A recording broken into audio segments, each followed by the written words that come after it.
Welcome back to Livestock Industry, rated 5 stars on Apple Podcasts by Vegan Rocks. He says, I wash my veggies and my rock listening to this. How clean? The real question is, how do you wash a rock? Well, there's a tutorial on YouTube how to wash a rock. It's a great tutorial, but I'm here with my co-hosts Lila, Rubio, and Ximena Ruiz, and myself, your presenter, Ivan Corona. What's the topic of today? Well, it's in the title. Sorry, boss. Today's topic is the livestock industry in the world. Today we have a lot to talk about. First, what topics will we discuss? We'll begin. What is livestock industry, then how it impacts the environment. Since we want to focus more on the matter of pollution, we won't mention too much of veganism, but it's surely recommended. We get it, you're vegan, don't rub it. Disclaimer. These facts are real, scientifically, statistically proved. It's up to you to keep listening. Alright, so what is the livestock industry? Cameron J. said that the livestock industry had played an important role in the American economy development, since it involves raising the animals, which include cattle, swine, sheep, horses, and lesser extent goats and mules, and the processing of the animals' products of consumers.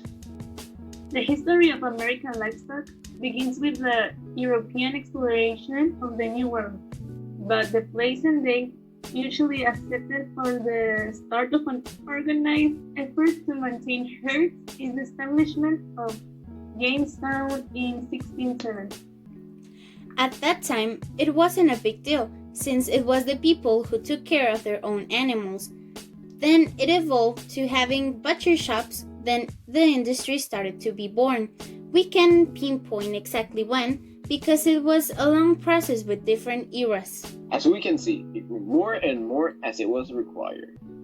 Yes, but it wasn't just the livestock industry the one who grew. It was the population.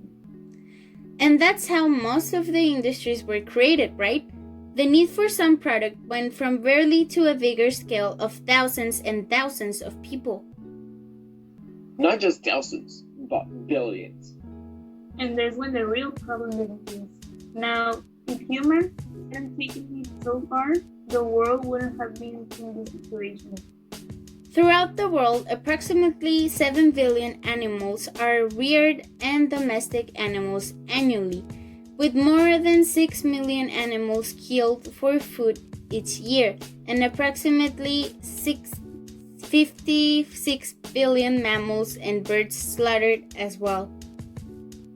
And let's not forget that the FAO reports that the meat industry had marked an impact on general global scale on water, soils, extinction of plants and animals, and consumption of natural resources. And it has a strong impact on global warming. Since meat has become one of the main things to consume, people choose to ignore the bad influences of this industry. Well, either they really don't care or they're still blinded by the media who tells them that there's nothing else healthier than meat and that there's no way you can replace the meat protein with something else. Because if we use grain instead of for feed people and water used to irrigate crops, if all grain were fed to humans instead of animals, we would feed an extra 3.5 billion people. How can people listen to this? They can research how they get their food or their meat. They don't care. Actually, most of the meat people consume is just 51% what it says it is. We don't really know what the other 49% is. But I think we should get back to the environmental issues. Wait, let's go back to the 49%, so they just throw it away like trash or what? Basically what happened is that McDonald's was sued for this issue. When they got into court and the test came out, McDonald's won because it was more than a half. Damn, that's messed up. That's not the worst part. Humans in the last 100 years have accelerated the meat production. We eat approximately 7 billion animals per year. Approximately 53 billion mammals and birds are slaughtered every single year. Humans do that. We might be the worst type of species on this planet.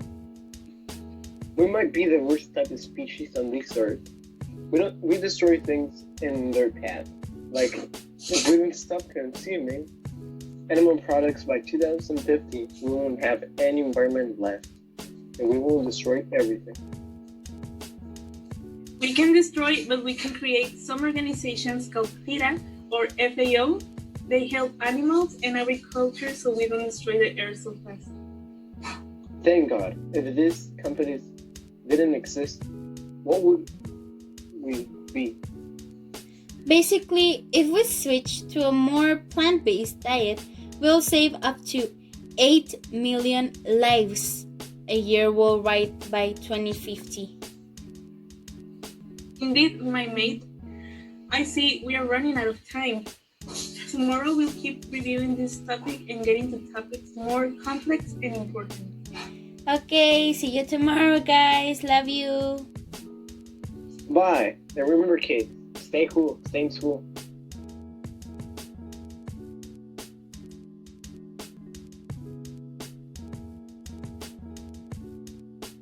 How do you was a... Oh, yo fui la primera. Iván. Today's topic in the... Ay, ya estoy grabando. Ay, déjalo. ¿Cómo se? Damn, that's... Otra vez, por favor. What are you saying? But it's love, baby. Damn, that's it. Iván, es tu turno, tú empiezas.